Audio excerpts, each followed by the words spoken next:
Hello, I am Tanya, Blue Jay Vintage. I'm a decorative furniture painter, DIYer, antique booth owner, and avid outdoors woman. This morning I posted a picture of a dresser that we are getting ready to work on, and it's got hardware that's an odd size. So we bought the dresser for maybe $40 or $50. It's a nice high boy. It's got legs that lift it up, but the sizes of the hardware, so 2-inch hole-to-hole hardware is very hard to find, and then 2.5-inch.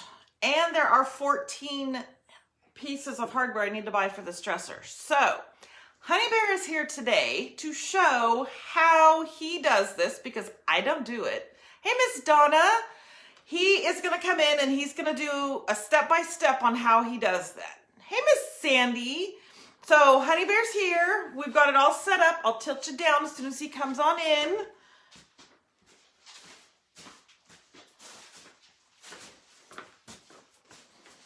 Hey everybody, how you doing?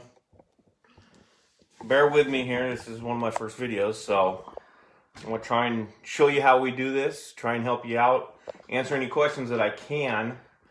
Like Tanya said, what we're doing is on this one, we're going from 2.5-inch to a 3-inch on our handles.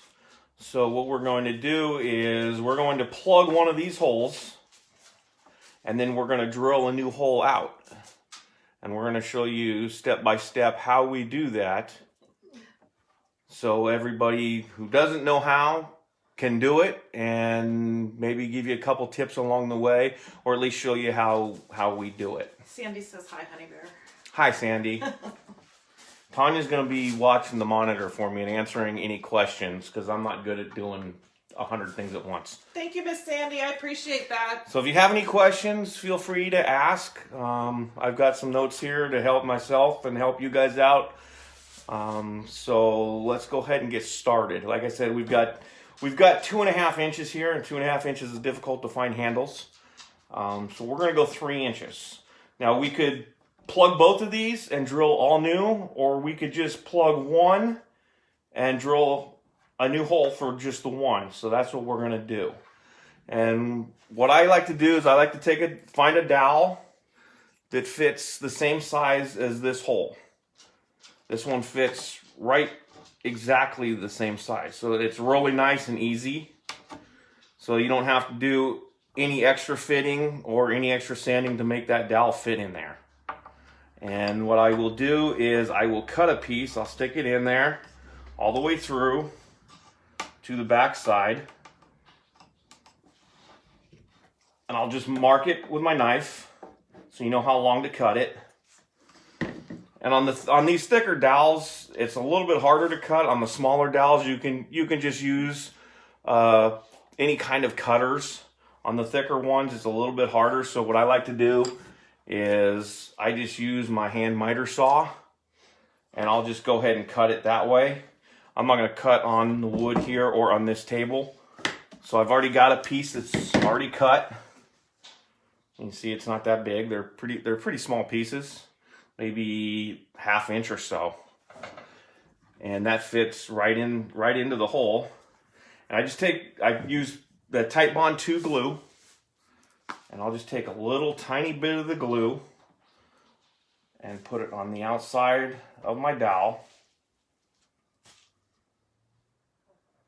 Doesn't take much because of that tight fit, and this glue cleans up with just water. On the premium glue, it has a cleanup time of just a couple of minutes. I just use a paper towel. Put just a little bit on there. And what you can do, let me put my glasses on so I can see what I'm doing. I just put a little bit into the hole. Now you can squeeze into the hole if you want, but generally what happens is you squeeze too much and it drips through into your drawer. And then you have a big cleanup mess. So I just put a little bit onto the inside of the hole.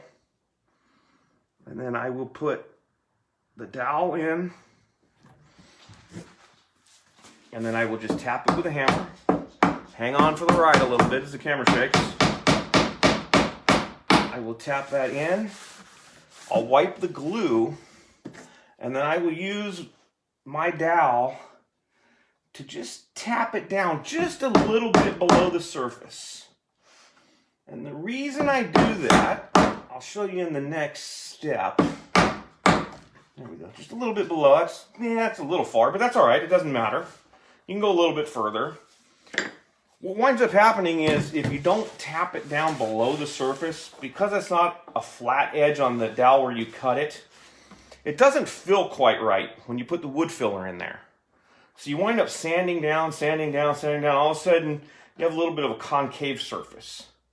So if you go down a little bit below the surface, and when you put the wood filler in, which we'll do on the next step, then you can smooth it out nice and flat, and you don't see the little tiny holes.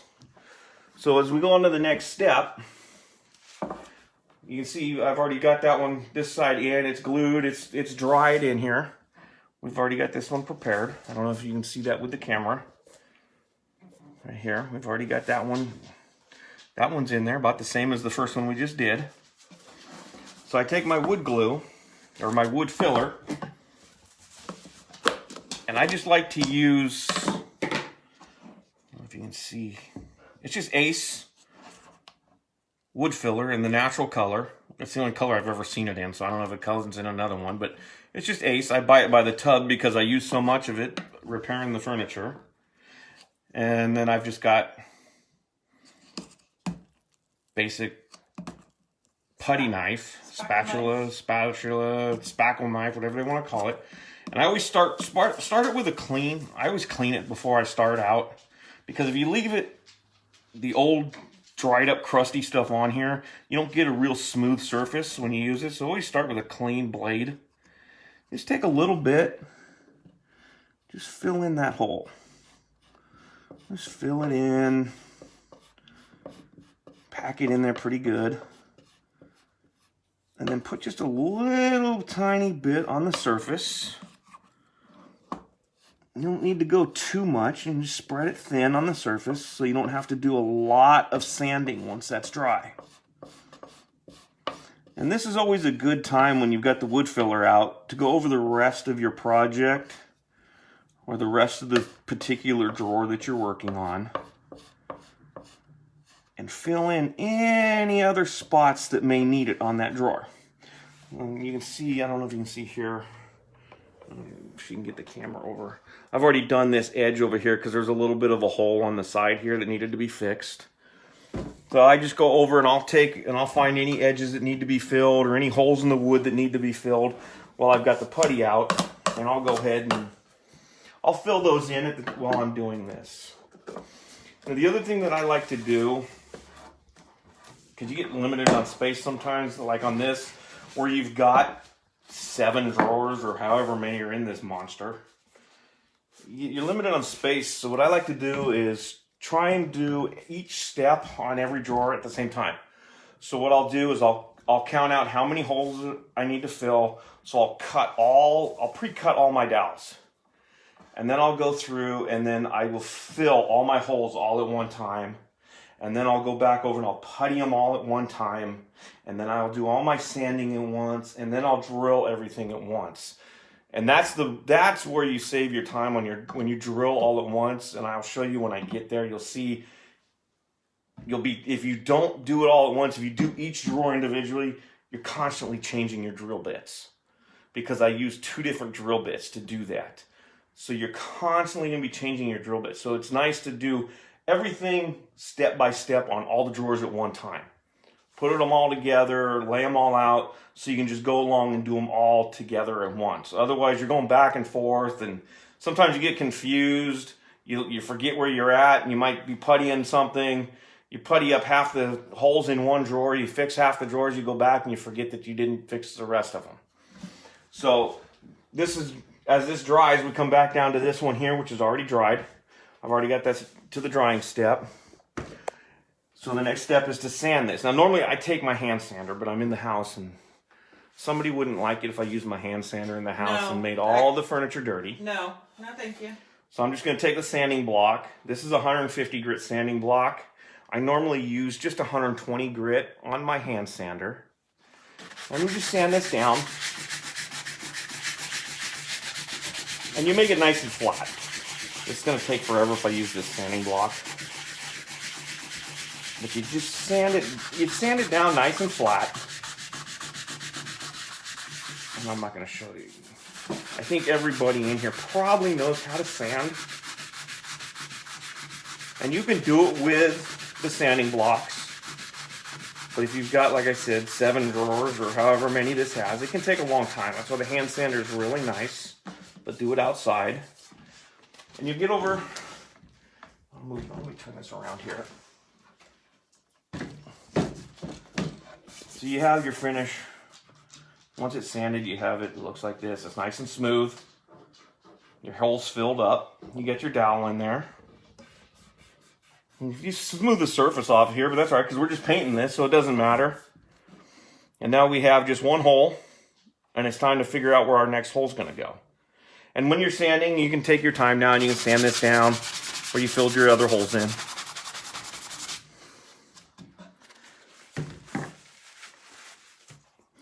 So what we do now, we're going to measure and drill our holes for our new handle.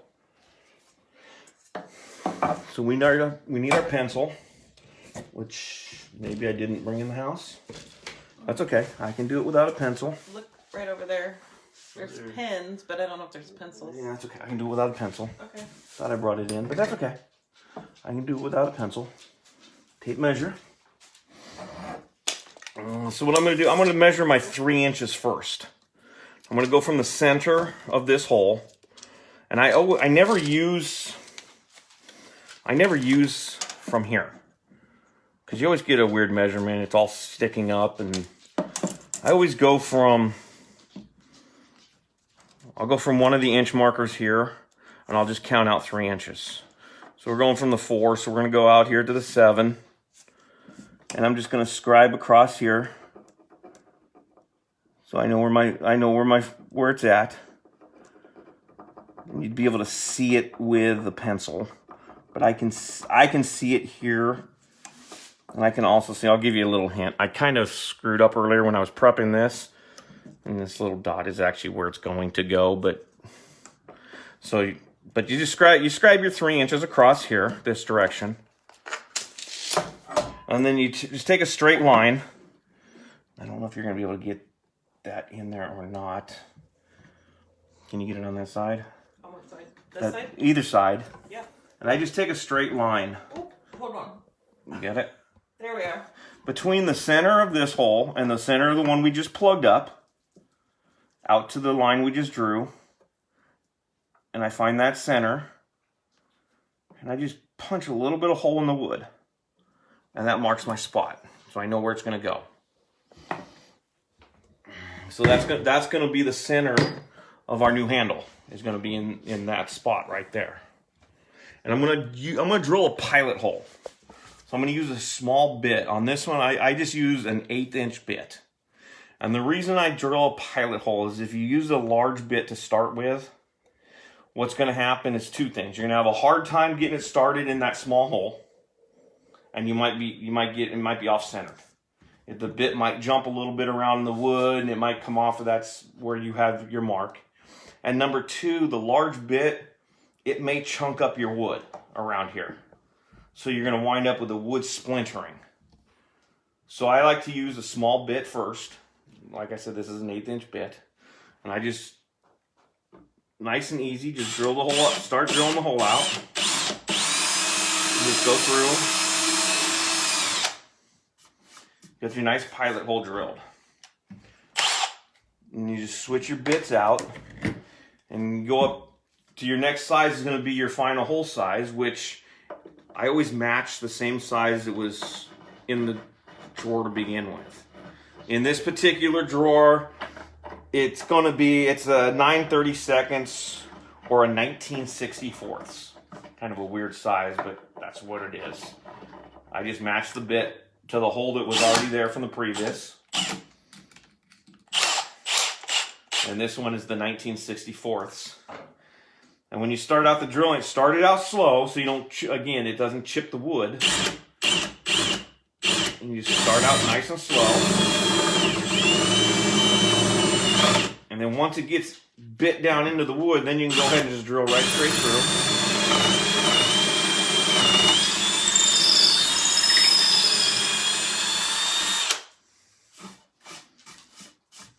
And there you have your hole. And if you measure it out, you should be 3 inches center to center. So now you have your 3 inches, your 3-inch hole. Now on the back side of your drawer, and this is up to you how you want to do this, and if you want to. I always, oops, wrong side.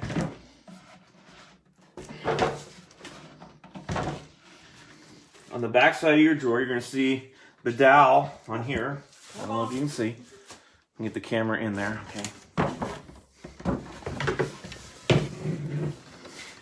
The dowel doesn't go all the way through. So you can, if you want, you can putty that up. Hold on. You see there? Yeah. You can putty that hole up if you want, or leave it. I generally leave it. I mean, there's no reason to putty it up. It's just a hole. I mean, unless somebody can lose their underwear or something in there when they fill the drawer up. I don't know. But if you get a little bit of wood splintering on this side, it's always a good idea. Just take and sand it down a little bit. Or if you get like on this top one here that we just did, this is from when we just started the first hole that we did, we filled with the dowel. There's a little bit of a rough edge there because the dowel was the same size as the hole going through. I'll hit that with the sander just so somebody doesn't hit their finger on that, and it's a little bit rough. So you can go ahead and hit that with the sander, sand it down a little bit if you want. That's up to you. But just make sure that there's no splinters or anything back here, so when somebody's putting clothes in their drawer, they don't hit anything. And like I said, if there's any glue that dripped in there, you can go ahead and fix that. And the other thing I like to do on these, when you have them out, this is a double drawer. So it's reinforced here, and it's got. Let me get the camera in here. Okay, it's got reinforcement. I go through and I always tighten all my hardware. Tighten the screws on here. Make sure they're all tight, and then I make sure everything on the drawer is nice and tight. And I fix anything at this point in time. Look how filthy I am. I know, you're dirty. I'm dirty. And then I go through and I'll tighten my screws here and here. And I just make sure everything, because I've got it out anyway, I might as well go ahead, tighten everything down, make sure everything's in good shape. If my slides have problems, this is when I'll replace them. As well, I've got them out and I'm fixing them. I'll make sure everything's tight. Like I said, I'll go through and I'll sand all this stuff down if it needs to be sanded. If anything needs to be sanded off the finish on the front, if there's anything rough, I'll go ahead and sand that down. This is the time to do it. You've got the drawers out. You're prepping it. A lot of times we get stuff that the finish is just horrible, and the whole thing needs to be sanded before it can be painted and cleaned and painted. So this is when I'll do it. I've got them out. I'm replacing this stuff. So this is the time to do it. I use this same method on. We have 2 drawers in this same dresser that have little decorative things in the front that are also put in with screws like this that are on like a inch and a half. And we're not going to replace those on there. So I use this same method of filling the holes that I did here to fill those 2 holes, and then I just sand them down. Makes it nice and smooth, and when we paint over it, you can't even tell that those holes were there or that there was anything there to begin with. So it's the same method. You just put the dowel in, glue the dowel in, fill it with the filler, and you can sand over it, and you can't even tell that it was ever there. You can't tell that there were any holes. So that's pretty much how we do the holes. We have, I can tell you how I don't have the drawer in here. On the top drawer, we have 2-inch. They're actually 2 inches apart, and we're going to go to 3. So we're going to do the same thing, but instead of just moving over a 1/2 inch, I'm going to fill both holes and move outside a 1/2 inch on each one. It's a little bit more challenging, And you have to be careful when you do move that if you're moving, I like to make sure that I'm moving a 1/2 inch or more. Because if you're moving less than that, you run the risk of drilling into the old hole and splitting that. And then it becomes a pain trying to fix that hole. And it can get ugly. But remember, if you do split for some reason, and it happens occasionally, if you get wood chips around this hole when you drill it out, you can always use wood filler around there and sand it down and make it look nice and pretty. And half the time because your handle is covering these holes for the most part, just use wood filler, sand it down. And even if it doesn't come out perfect because the handle's there, it's hidden and it can't be seen. So anybody have any questions, comments, answers, suggestions, anything? So this is also why it's important to have an idea of the size of your hardware before you start painting. I have done pieces where I get them finished and then realize that it's a size that I can't find hardware for. We have to go through this process and I have to paint it all over again. So I have learned to measure my hardware first, see if I can find what I want. If I can't, then we have to change the size of the holes to match the hardware I'm going to look for. But imagine getting your piece all done and then having to do this. It's not fun. No, it's not.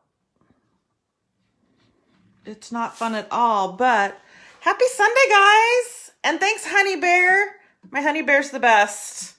He's in charge of all the hard work, and I just paint it and make it pretty. So we have a good thing going here. So if you do have any questions, just drop them in the comments, and I'll make sure he sees them, and we'll get them answered. So hopefully we'll have him back for more. If you like that idea, throw some hearts out there. Happy Sunday, guys. Thanks. Bye. Bye.